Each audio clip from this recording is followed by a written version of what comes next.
નમસ્કાર, તમે જોઈ રહ્યા છો Prime Hindustan news channel. Breaking news Banaskantha. Vasai, Diwali, Dhareda, Kanbiyavas એવા અનેક ગામોમાં ગેરકાયદેસર ઈંટવાળા ધમધમી રહ્યા છે. દાંતા પંથકમાં ગેરકાયદેસર ઈંટવાળા ધમધમી રહ્યા છે. તેમ છતાં જવાબદાર અધિકારીઓ કેમ મૌન? દાંતા તાલુકામાં અનેક ગામડાઓમાં ગેરકાયદેસર ઈંટવાળા ધમધમી રહ્યા છે. સરકારથી ડર્યા વગર દાંતા તાલુકામાં ચાલતા ગેરકાયદેસર ઈંટવાળાના માલિકો કોઈપણ પ્રકારની મંજૂરી લીધા વગર વર્ષોથી ઈંટવાળા ઉત્પન્ન કરી રહ્યા છે. સરકારની કરોડોની રોયલ્ટી ચોરી કરી રહ્યા છે. તેમજ જંગલમાંથી લીલા લાકડા તેમજ હજારો ઘનફૂટ માટીની ચોરી કરી સરકારને ચેલેન્જ આપી રહ્યા છે.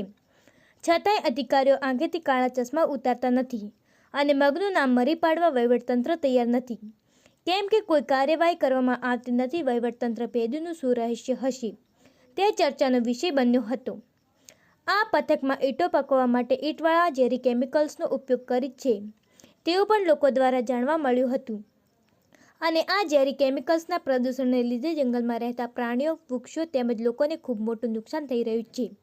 અને આ કેમિકલ્સ ખતરાની ઘંટીરૂપ સાબિત થઈ રહ્યું છે. આ ઝેરી કેમિકલ્સ ગામમાં રહેતા લોકોને જેવી કે કેન્સર, શ્વાસની તકલીફ એવી અનેક મોટી ભયંકર બીમારીઓ સપડાય એ પહેલાં આ ગેરકાયદેસર ઈંટવાળા બંધ કરવામાં જરૂરી છે. આ ઝેરી કેમિકલ્સ એટલી હદે માનવજાત માટે ખતરનાક છે કે આ કેમિકલ્સ અનેક જીવલેણ રોગ ઉત્પન્ન થઈ શકે છે. આ બાબતે દાંતા તાલુકાના સ્વાગત કાર્યક્રમમાં જાગૃત નાગરિક અરજી કરવામાં આવી હતી. પરંતુ તાલુકા સ્વાગત કાર્યક્રમમાં આપેલી અરજી ખાલી કાગળ પર જ હોય તેમ સમજીને આજ દિન સુધી કોઈ જ કાર્યવાહી કરવામાં આવતી નથી. ત્યારે ફરીથી એક જાગૃત નાગરિક દ્વારા 2 દિવસ પહેલા કલેક્ટર સાહેબને અરજી કરવામાં આવી હતી.